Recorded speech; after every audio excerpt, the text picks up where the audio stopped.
Welcome to Flashback Files, the podcast where career and leadership lessons from the past guide your journey forward. I'm Josh Green, and here we'll explore both my own experiences and the stories of others, unpacking wins, doubts, pivots, and the moments of clarity that shape us as leaders. You don't need to have it all figured out. Leadership often shows up in unexpected places, at work, at home, and in the choices we make every day.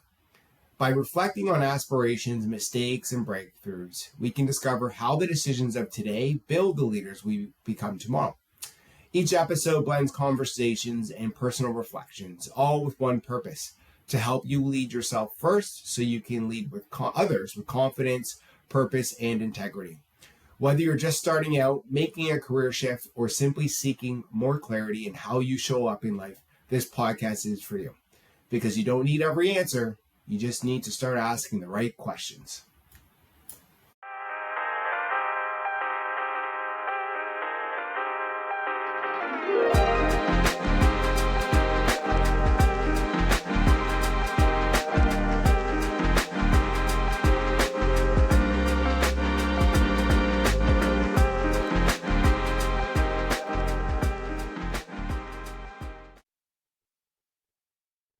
The email said, "I'm now working with Josh Green, who I almost fired."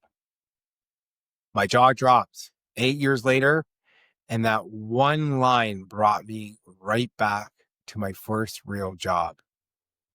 Let's rewind. First day on the job, downtown Toronto, old brick building, hardwood floors, loft ceilings. There's a pool table in the corner, and people are wearing flip-flops in February. For a kid making $23,000, it felt like success with a playlist. I remember thinking, this is it. I made it. Except I had no idea what I was doing. Mini lesson. Early career dopamine is a trap. Don't fall for the office vibe. Check if the work actually fits for you. My title was media assistant. The job required Excel skills I didn't have. Formulas and VLOOKUPs, no clue. So I did everything by hand. Hours after everyone left, I'd still be typing numbers manually, hoping no one noticed. But they did. 2 months in, I got a memo. Performance issues. I remember my hands shaking. Work will be monitored for 2 weeks, it said. That night, I stayed up until midnight trying to prove I belong to myself.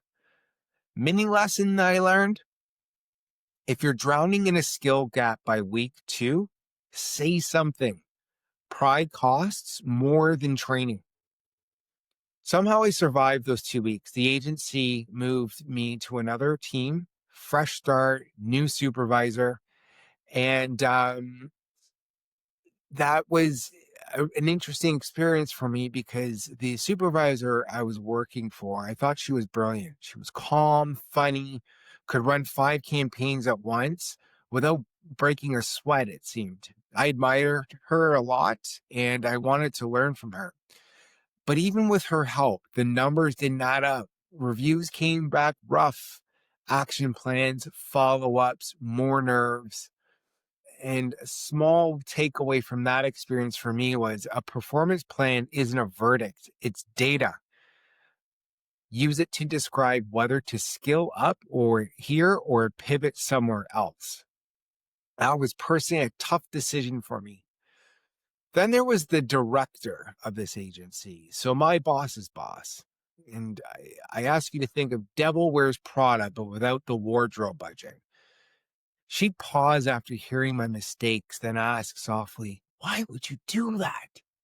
Silence for 5 seconds. It felt like 50. Those meetings shook me. Each time I'd promise I won't do it again. Voice trembling. Her comments cut past my work and into me as a person because I let them. So a small takeaway from that experience was feedback is about your work. Shame is about your worth. Take the first, refuse the second. One night after volleyball with coworkers, I finally opened up about how stressed out I was about the job. And it turns out I wasn't alone. Quite a few of my colleagues had a story about her. I laughed for the first time in weeks. And it didn't fix everything, but it helped me breathe. And that's what I learned. Connection won't erase pressure, but it will remind you you're not crazy. After 18 months, I left on my own terms, or at least that's what I told people. Truth was, I was burnt out and ashamed. I moved back home to my parents' place. That was hard, but starting over taught me something no job could. Leaving isn't failing, it's editing. Sometimes you outgrow the environment before it teaches you what you need. So rebuilding, a friend from that I made from the agency, a sales rep, hooked me up with a job at a community newspaper and had different energy entirely. Client conversations, actual people. For the first time, my extroverted side was a strength, not a distraction. I loved it, and confidence was slowly coming back. 2 years later, I jumped to a bigger paper in Toronto. By 2011, I was a sales manager. I finally felt at the time that I'd rewritten my story. Then, later on that year, December 2011, a coworker forwarded an email chain to me. And in the middle of it said, I'm now working with Josh Green, who I almost fired. 8 years past me working with her, and boom, old feelings flooded back.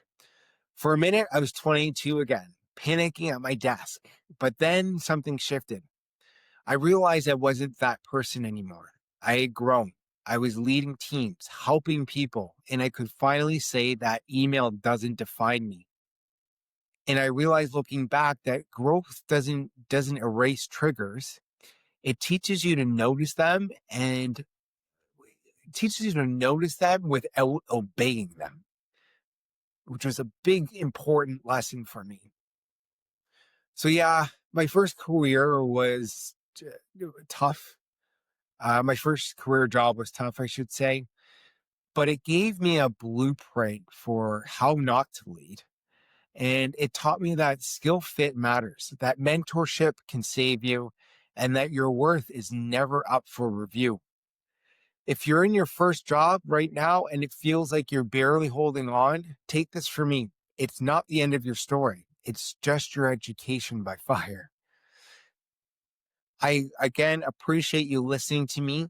In the future episodes, we will be indulging in interviews. There might be some journal entries that we'll look at sharing to share the perspective of my perspective in my early 20s, but also giving that fast forward look, 20 years later look in terms of, what I've learned from those experiences.